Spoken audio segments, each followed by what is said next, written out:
da FAMESP, Faculdade Metropolitana São Carlos. Esse ano nós escolhemos o tema As Carreiras Jurídicas e Perpazimento da Justiça, e desde quarta-feira nós temos tido a oportunidade de ouvir brilhantes depoimentos de palestrantes de diversos segmentos da área jurídica. E nesse momento nós vamos compor a mesa, e eu convido para compor a mesa a doutora Fernanda Castro, diretora acadêmica da FAMESP.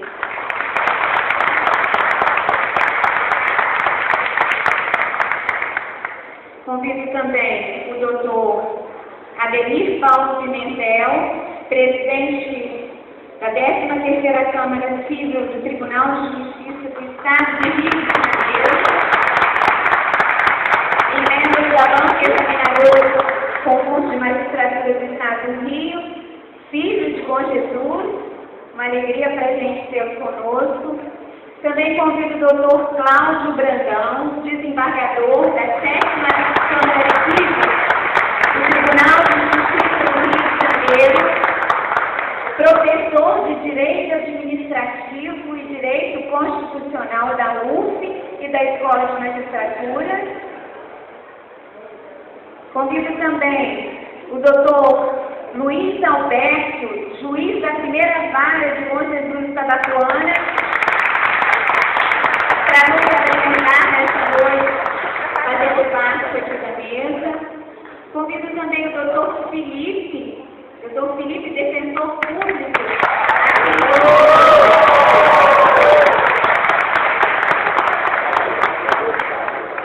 Gostaria também de convidar o doutor Luiz Marques, presidente da OAB Seccional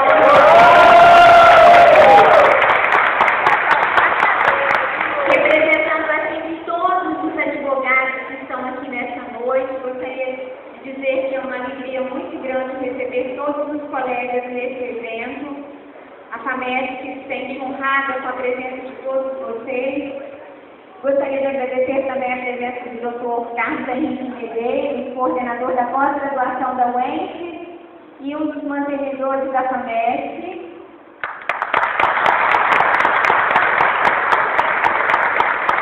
Gostaria de agradecer também os vereadores que estão aqui presentes e demais autoridades.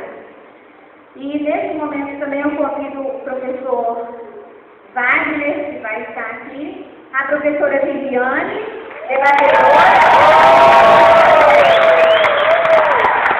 como debatedor, e o professor César Pimentel também como debatedor.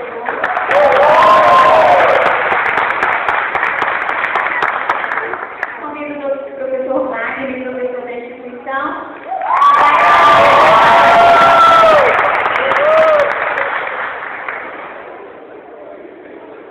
Poderia chegar, eu passo a palavra agora ao professor Wagner. E essa sessão, ela está, vamos dizer assim, muito, como eu vou dizer, ela está uma sessão muito especial na medida em que existem aqui dois representantes do Tribunal de Justiça do Estado que serão os expositores dessa noite. Temos aqui honrando esta mesa as demais autoridades, o doutor Luiz Alberto, doutor Luiz Marques, a professora Fernanda, diretora acadêmica, o doutor Felipe, que é defensor público, e temos aqui os debatedores, que são a professora Viviane e o professor César Pimentel. Inicialmente, usarão da palavra o doutor Ademir e o desembargador Cláudio Brandão. O doutor Ademir poderia começar com a explanação? O senhor quer falar daqui, doutor? Ou prefere falar daí? Como o senhor preferir? Foi o nosso ponto de contato, de referência. Integrantes da mesa, eu saúdo meu querido colega Cláudio, honra e glória, Pirapitinga de Bom Jesus e Itabapuana, primeiro desembargador da Carajé. Meu colega, doutor Luiz Alberto, colega de Rio Branco, dos cascudos da dona Carmita, benditos que nos fizeram homens de bem, doutor Felipe, defensor público, demais componentes da mesa, meu querido Luiz, presidente da OAB, César, meu irmão mais velho, eu mais velho que eu, de maneira que os saúdo, trazendo o abraço da 13ª Câmara Civil do Tribunal de Justiça. Me permitam, meus caros, que eu mencione, antes de nós começarmos, algumas presenças queridas e ilustres. É bem possível que eu cometa uma injustiça, mas eu vejo aqui, encontrei lá fora o Otoniel.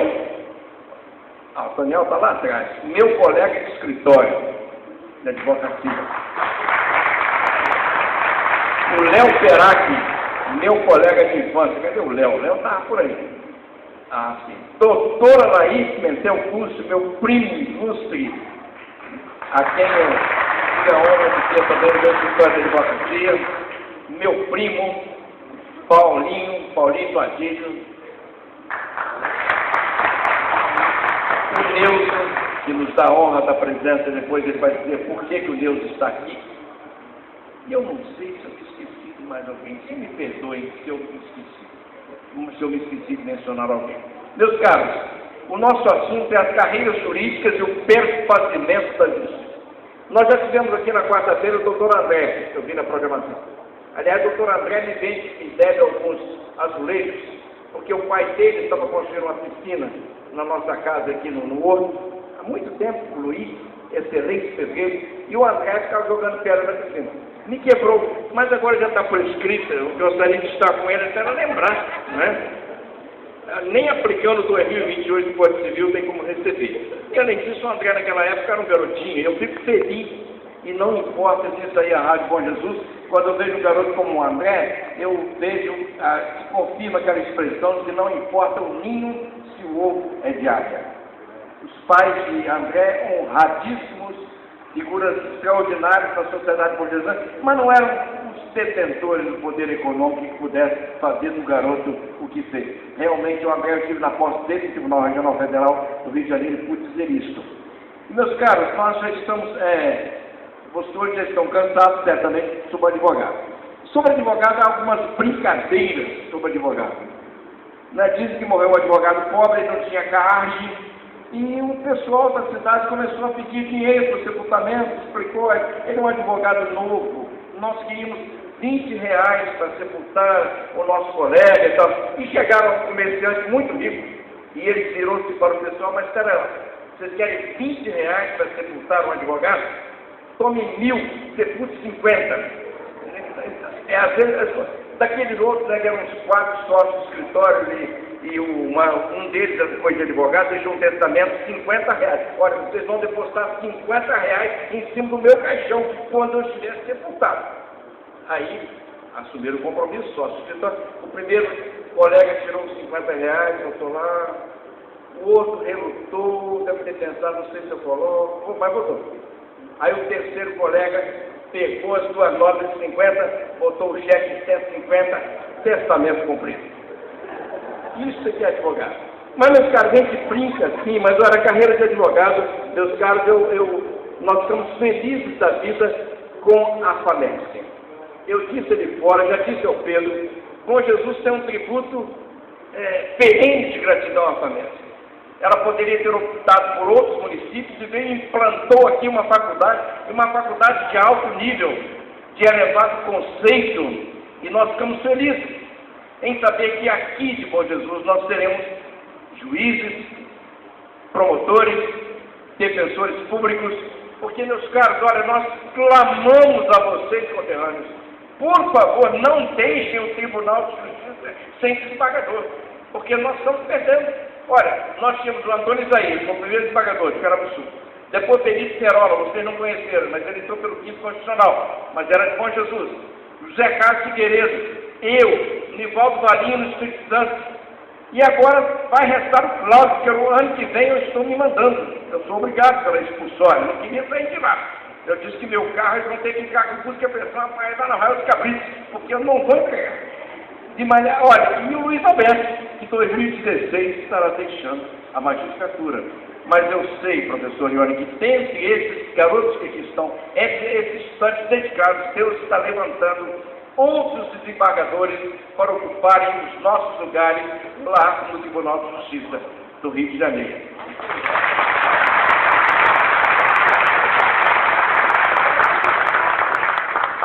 Então, meus caros, vocês já devem ter ouvido essa semana aí, já estão cansados de ouvir, que a Constituição diz que o advogado é indispensável à administração da justiça, sendo violado os seus atos. Então, hoje vocês nem imaginam, às vezes nós não damos valor ao advogado. Principalmente na hora de pagar. O advogado nunca é remunerado com raríssimas exceções. Por mais que ele faça, o cliente não reclama. Se ele ganha a causa, é porque a coisa estava fácil e não há vantagem nenhuma. Se ele perde, o advogado não presta. Né? São essas palavras. O advogado poderia. Agora, eu queria convocar os meus caros nesta noite a uma reflexão. A advocacia é um campo promissor ao serviço em favor do semelhante. E eu sei que vocês têm essa visão, não há nenhuma dúvida. E me lembro de Calamandrei, você já deve estar cansado de ouvir de Calamandrei, talvez eu tenha alguma palestra aqui nessa semana. Mas ele tem uma obra, Eles os Juízes, diz por nossos advogados, em que ele diz que os juízes, como os médicos, apenas veem em seu redor chagas e lepra. Então, ao lado da nossa vida profissional, infalivelmente, já nos deparamos e nos separaremos com pessoas portadoras de lepra, no sentido figurado, ou seja, estigmatizadas, marcadas, aflitas, desoladas, em busca de alguém que lhes estenda as mãos. Quantos leprosos da alma nos chegam ao longo da vida funcional? É aquele homem que se separou da mulher e não está podendo pagar o alimento, é aquele outro que está preso por isso ou por aquilo. E, meus caros, na verdade, nós somos o desaguadouro dos sofrimentos humanos, assim como os médicos. Os advogados são esse estuário de sofrimento. E ainda esse autor, ele falando a respeito do sofrimento dos advogados, ele diz o seguinte: se um réu pobre e obscuro encontra junto a si, ainda que se trate de processo mais combativo e perigoso, um defensor que fraternalmente o assiste, isso significa que no coração dos advogados não há só avidez de dinheiro e sede de glória, mas também e frequentemente aquela caridade cristã que manda que não se deixe o inocente sozinho com a sua dor, ou o culpado sozinho com a sua vergonha. Mas há mais, é que quando alguém passa ao lado da violência que ameaça o direito e em vez de prosseguir reto no seu caminho, fingindo não haver, para indignado censurar a prepotência e sem cuidar do perigo se lança generosamente no combate a defender o passivo fraco com razão, a isso se chama coragem moral, que é a virtude mais rara ainda do que a caridade. E ele diz: se ainda há inocentes a defender, se ainda há abusos a reprimir, se há ainda dores causadas pela injustiça e leis promulgadas a sarar, o pretório continua jovem e a juventude não é nunca melancólica, porque tem o futuro diante dela. Mais do que elogio dos juízes e dos advogados, há de ser o elogio da justiça e dos homens de boa vontade, que sob a técnica do juiz ou sob a toga do advogado, consagram a vida a servi-la. E na expressão de Rui Barbosa, na sua oração do moço, onde for apurável um grão que seja, de verdadeiro direito, não regatear ao atribulado consolo do amparo judicial. Meus queridos colegas, que jamais estejamos indiferentes aos labores daqueles que nos procuram ao nosso lado. E outra coisa, não espere, meus caros, reconhecimento. Nem precisava de ser visto, né? Mas outro dia eu compartilhava com a doutora Laí a respeito de alguém que ele amparou, ajudou, porque olha, nós trabalhamos de graça, dependemos. Se ele perde a causa, vem sempre na cabeça, é a sua própria condição. Se eu estivesse pagando advogado, talvez eu ganhasse a causa. A Defensoria Pública é um exemplo, meus caros. Eu sempre digo, doutor Felipe, que se eu tivesse condição, que Deus nos guarde, mas se eu precisasse da Defensoria algum dia, de um advogado, eu procuraria a Defensoria Pública pela sua dedicação.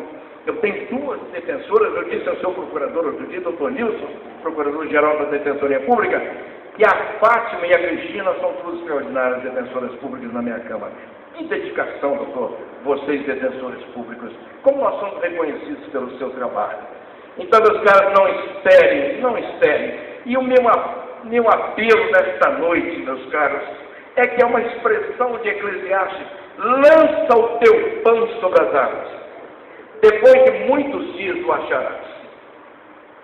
Lança o teu pão sobre as águas. Tem dinheiro, atende. Se não tem, atenda também. Eu sei que vocês agem dessa maneira. Eu estava contando ali fora algumas experiências vividas da advocacia. O José Pimentel Marques, graças a Deus, embora aposentado, está vivo.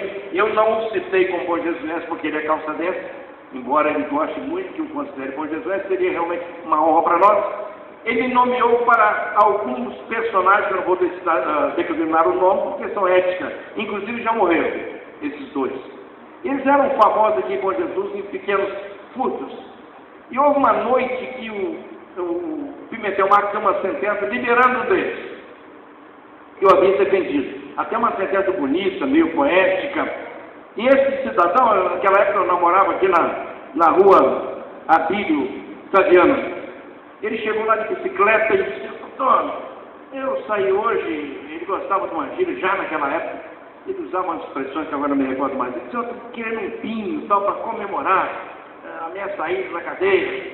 E eu falei: olha, não dei um violão, porque vocês vão. Ele não dei, mas não deu. Olha, naquele tempo tinha guache. Vocês não sabem o que é guache, quer dizer. Era onde as meninas que comercializavam o corpo, era ali, a partir daquela bomba da água da cidade, dali até lá em cima a gente não podia passar. Embora fossem para mim, na minha época de adolescente, as melhores freguesas de banana. Aliás, 2. Era o pastor Ribeiro, pai do Antonião, e era já quando eu chegava, ele saía com a cesta marcando aqui, eu já ia direto para o pastor Ribeiro, que ali já me comprava umas 2 de banana, já começava, e depois eu ia lá para o Cruzeiro, para a rua 24 de fevereiro. Vendia tudo. Mas aí, esse meu paciente, meu cliente, foi comemorar nessa rua. Eu sei que ele arrumou um negócio lá com uma daquelas jovens, e ela pegou o violão. Lá tem uma pancada com o violão na cabeça dele, e as cordas do violão ficaram no pescoço. Resultado, eu não ganhei um centavo para liberar o meu cliente e ainda tive que pagar um violão. Então, nesses casos, meus caros, e é muito comum na nossa vida diária essas experiências assim. Mas olha, elas marcam a nossa vida, elas marcam a nossa passagem aqui pela nossa vida. Eu me lembro de uma senhora, morava lá no Espírito Santo, ela era muito pobre, o menino dela praticou, naquele tempo, Bom Jesus do Norte pertencia à comarca de São José do Calçado. Bom Jesus do Norte e Apiacá eram comarcas, cidades subordinadas a São José do Calçado. E aquela senhora, o menino dela esfaqueou alguém. Bom, em resumo, eu não tinha um centavo para me pagar, mas depois, quando o garoto dela saiu da cadeia, ela havia criado um porco, ela disse: eu criei esse porco para dar ao senhor. Levou lá metade de uma banda de um porco lá nos Campos, onde eu morava. Sentimento de gratidão, mas nem sempre nós experimentamos isso. Né? Outros reconhecem o trabalho nosso. Havia um senhor em Calçado, Cláudio, eu não quero entrar no seu horário. Havia um senhor não vou dizer a cidade, porque as cidades são pequenas. Esse senhor, com 80 e poucos anos, foi denunciado pelo Bolério, mão pesada da Bolério, colega nosso. Eu almoço com ele toda segunda-feira, mas aquilo é terrível.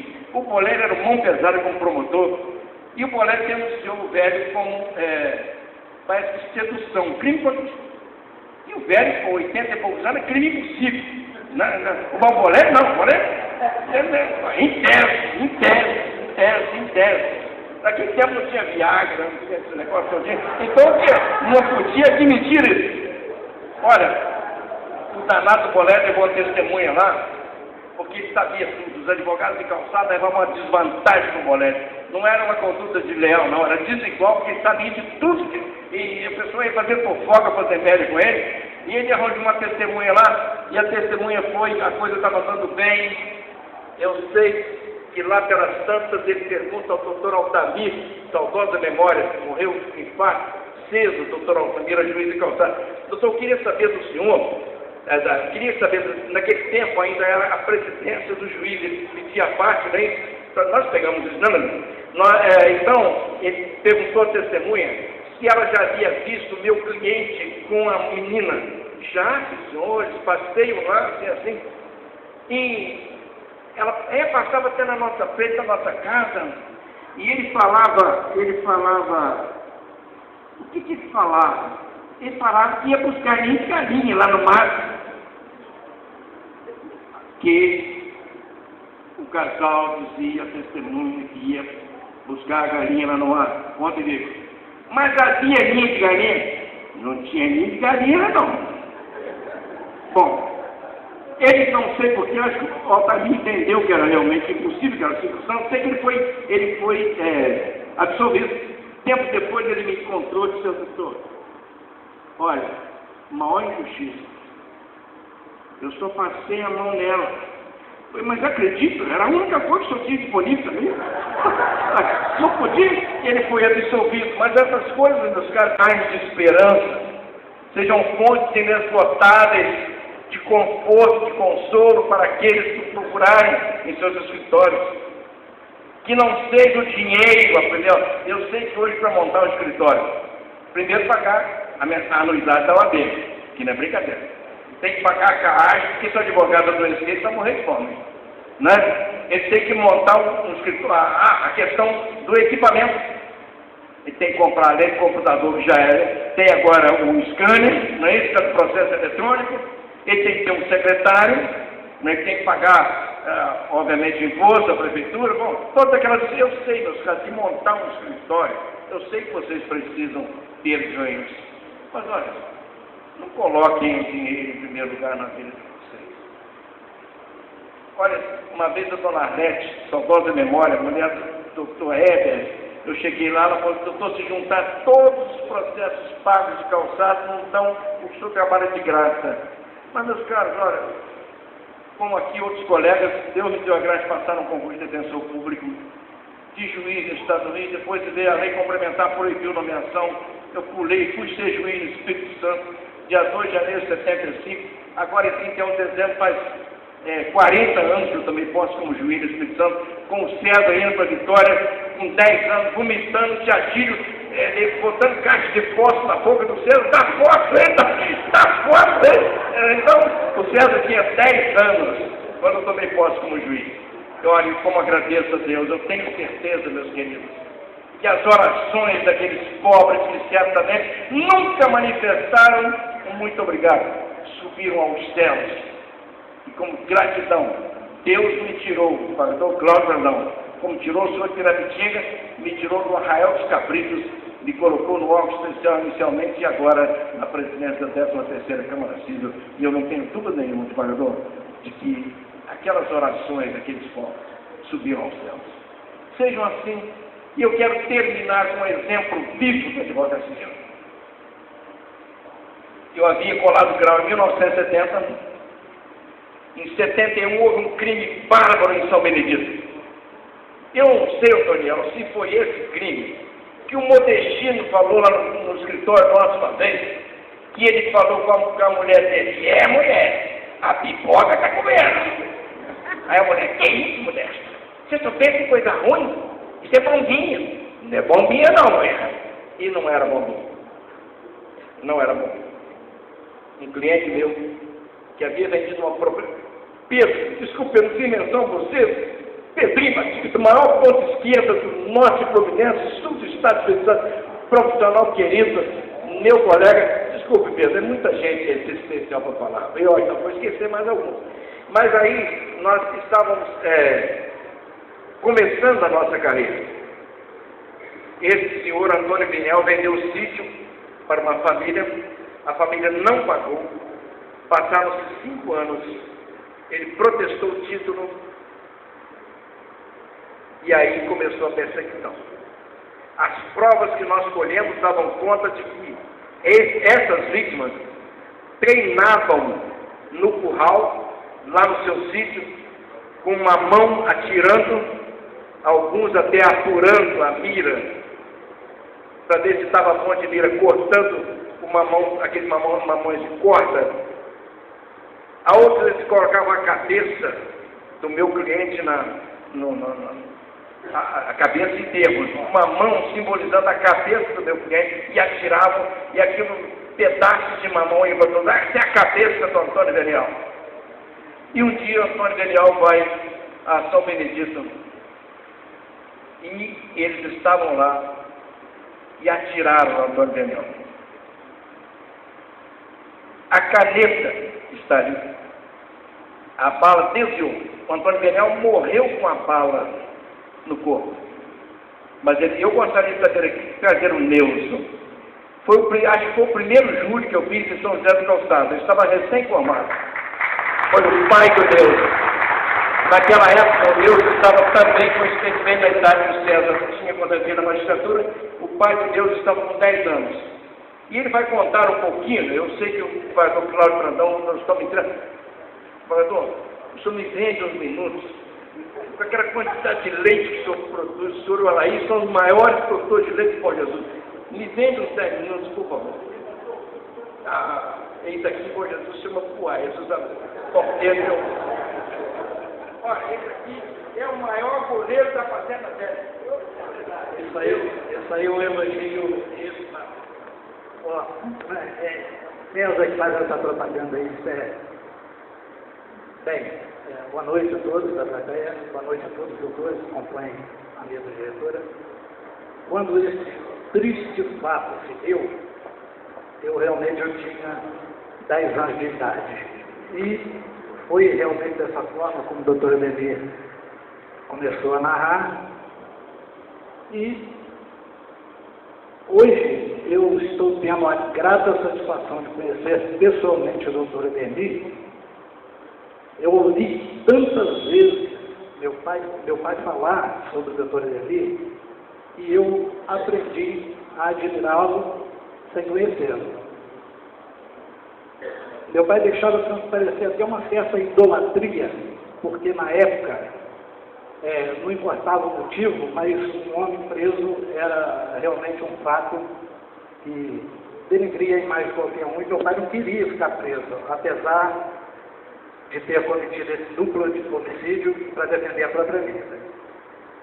E, como tudo na vida tem consequência, meu pai foi julgado, defendido pelo doutor Ademir, foi absolvido, e na época nós saímos de São Benedito, fomos morar na região metropolitana do Rio, Niterói, e eu, com 10 anos de idade, fui ser camelô na rodoviária de Niterói para ajudar a sustentar os irmãos.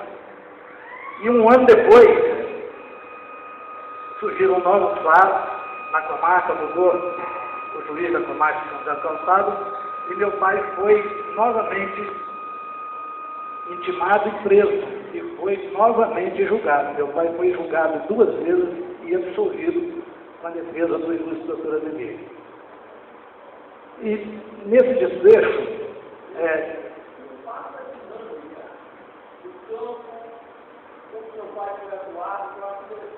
sim,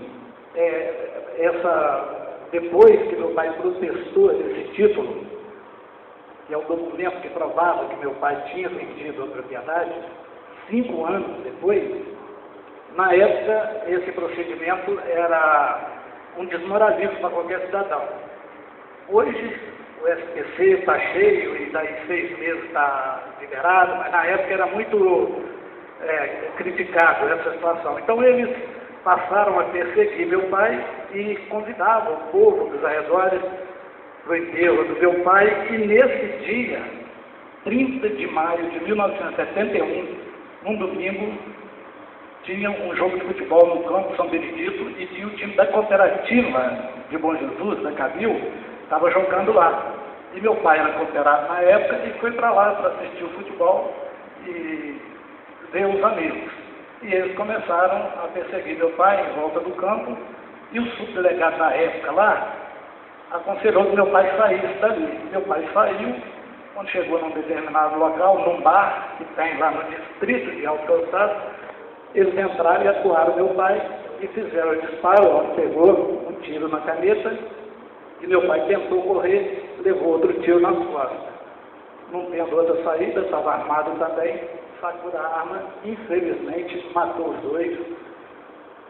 A caneta está aqui, eu não tenho orgulho nenhum de relatar esse fato, porque foi uma tragédia, tanto para meu pai, para nós, eu e meus irmãos, que éramos crianças e adolescentes na época, como para a família daqueles que foram vitimados, porque é realmente uma tragédia, seja de que origem for, né?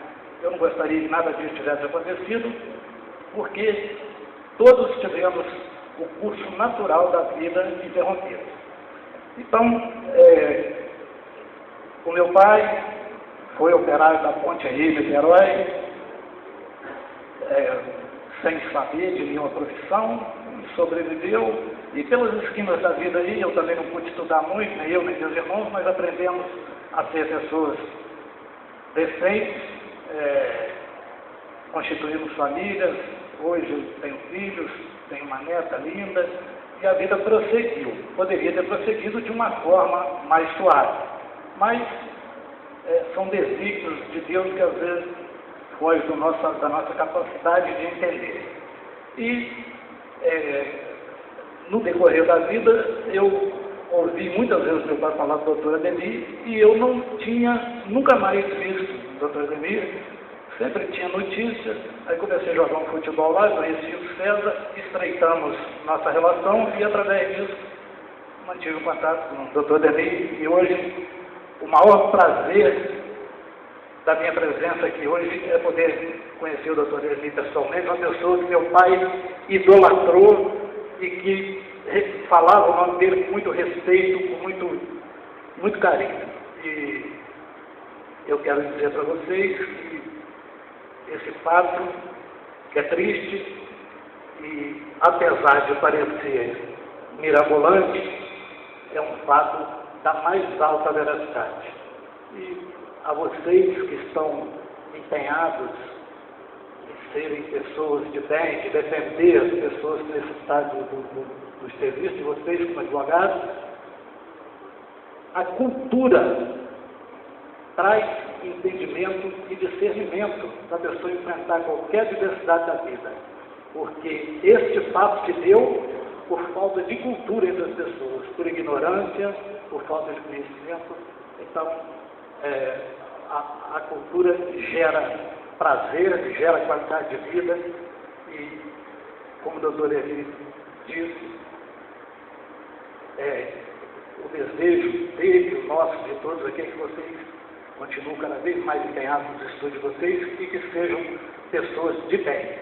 Foi um prazer conhecer o doutor Eli, conhecer pessoas importantes da sociedade, e eu quero agradecer a vocês por se dispuserem a ouvir essa narrativa, e quero agradecer também, doutor Eli, o senhor, pelo prazer, me dá a honra de conhecê-lo pessoalmente, e agradecer a todos da mesa aqui pela oportunidade. Muito obrigado. Muito obrigado, meus queridos. 43 anos são passados, mas essas marcas ficaram na minha vida profissional. Não ganhei um cliente, ganhei um amigo. Minha família aumentou na família do Nilson. Você não imagina o sofrimento após esses fatos. A família foi destroçada economicamente porque teve que sair daqui. Antônio Venial foi trabalhar na construção da Ponte Rio de Niterói. No dia do júri, eu desarmei um tio do Nilson, porque o júri estava marcado para meio-dia, começou quase 4 horas da tarde, na iminência de solicitar força à vitória. Nós conseguimos, o Bolélio era promotor, eu era advogado, peguei o revólver do tio do Nilson, que ele me disse que não perdeu, devolveu depois, né? Então, menos mal, um revólver preto, não sei que calibre que era mais, Mas, meus caros, isso é o exercício da vida profissional do advogado.